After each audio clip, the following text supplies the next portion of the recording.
It is a truth universally acknowledged that a single man in possession of a good fortune must be in want of a wife. Jane Austen's Pride and Prejudice opens with this iconic sentence. It sets the tone for the entire novel, summarizing both the social structure and driving force of the story. In early 19th century England, a woman's social standing was largely determined by the man she married. Marriage wasn't just romantic, it was a social and economic necessity. The story begins under these conditions. At the center of the novel is the Bennet family, who live in a rural town in Hertfordshire. Mr. Bennet is an intelligent but emotionally distant man. His wife, Mrs. Bennet, is excitable and thoughtless, obsessed with marrying off their 5 daughters to ensure their financial security. Their daughters are Jane, Elizabeth, Mary, Kitty, and Lydia. One major problem looms over the Bennet family. Their estate is entailed to a male heir. Since Mr. Bennet has no sons,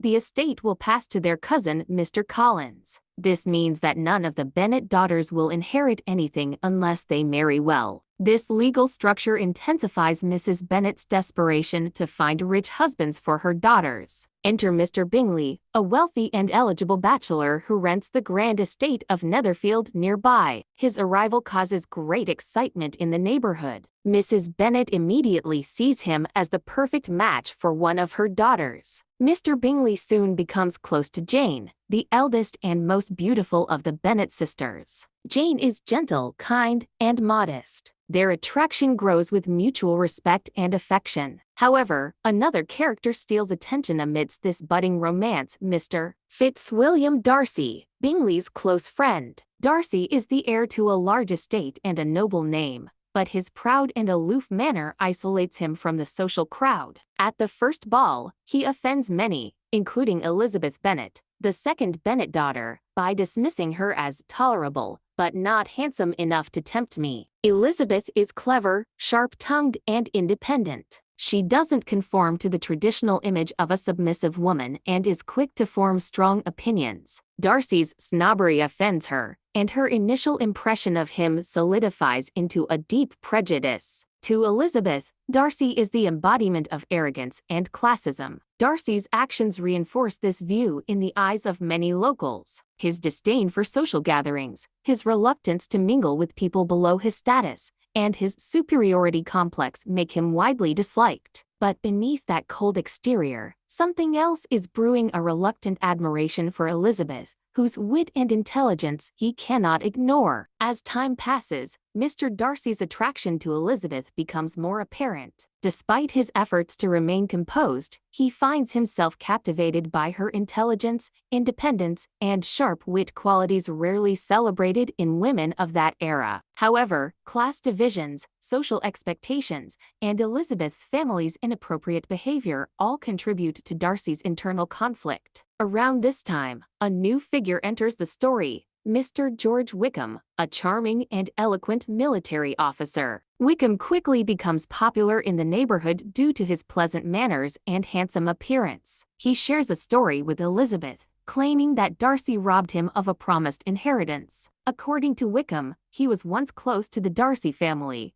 but after Mr. Darcy Seister's death, Fitzwilliam Darcy went back on his father's wishes and left Wickham destitute. Elizabeth, already prejudiced against Darcy, readily believes Wickham's tale. Her disdain for Darcy deepens, and Wickham becomes even more likable in contrast. However, this version of events is soon revealed to be far from the truth. Meanwhile, Mr. Collins, the Bennet family's pompous and self-important cousin, visits their home. As the heir to the Bennet estate, Mr. Collins seeks to do his duty by marrying one of the Bennet daughters. He awkwardly proposes to Elizabeth, hoping that by marrying her, he will secure the family's future and satisfy his benefactor, Lady Catherine de Bourgh. Elizabeth, however, values love and compatibility above financial security and promptly rejects the proposal. Mr. Collins is offended but quickly moves on. Days later, he proposes to Elizabeth's friend Charlotte Lucas, who accepts. Unlike Elizabeth, Charlotte is practical and realistic. She is aware of the limitations women face and chooses a stable life over romantic aspirations. Her decision serves as a stark contrast to Elizabeth's ideals and highlights the limited choices available to women in their society. Back in the world of romance, the seemingly strong connection between Jane and Mr. Bingley is abruptly severed. Without warning, Bingley departs for London. Jane is heartbroken, though her quiet nature prevents her from showing the full extent of her grief. Elizabeth suspects Darcy's hand in this separation. And she is right. Darcy believed Jane's feelings for Bingley weren't deep enough and, concerned for his friend,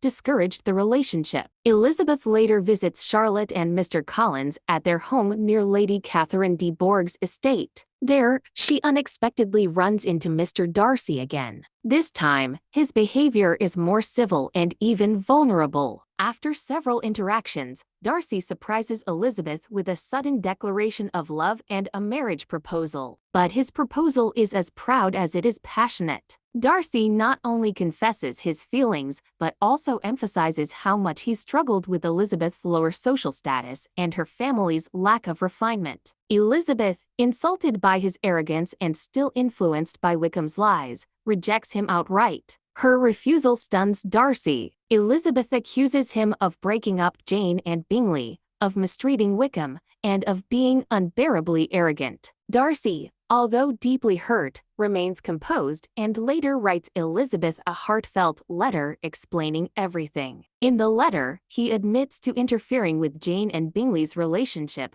but justifies his actions by claiming he believed Jane didn't truly love Bingley. He also reveals the truth about Wickham, that Wickham is a liar and gambler who once tried to elope with Darcy's younger sister, Georgiana, to gain access to her inheritance. Reading the letter becomes a turning point for Elizabeth. She realizes she has been too quick to judge and too proud to admit her mistakes. Her view of Darcy begins to shift. She understands that her prejudice clouded her judgment, and that perhaps Darcy is not the villain she believed him to be. Some weeks later, Elizabeth travels with her aunt and uncle, the Gardiners, to the north of England. During their journey, they visit Pemberley, Mr. Darcy's grand estate, unaware that he is currently at home. The estate impresses Elizabeth deeply, not just for its beauty, but for the respect and admiration shown toward Darcy by his servants. She begins to see another side of him, not just a wealthy gentleman, but a fair and generous man. Unexpectedly, Darcy arrives at Pemberley during their visit. His behavior is entirely different from what Elizabeth remembers. He is kind, respectful, and thoughtful. He shows warmth not only toward Elizabeth but also toward her relatives. This change further softens Elizabeth's feelings toward him. Darcy even introduces Elizabeth to his shy and gentle sister,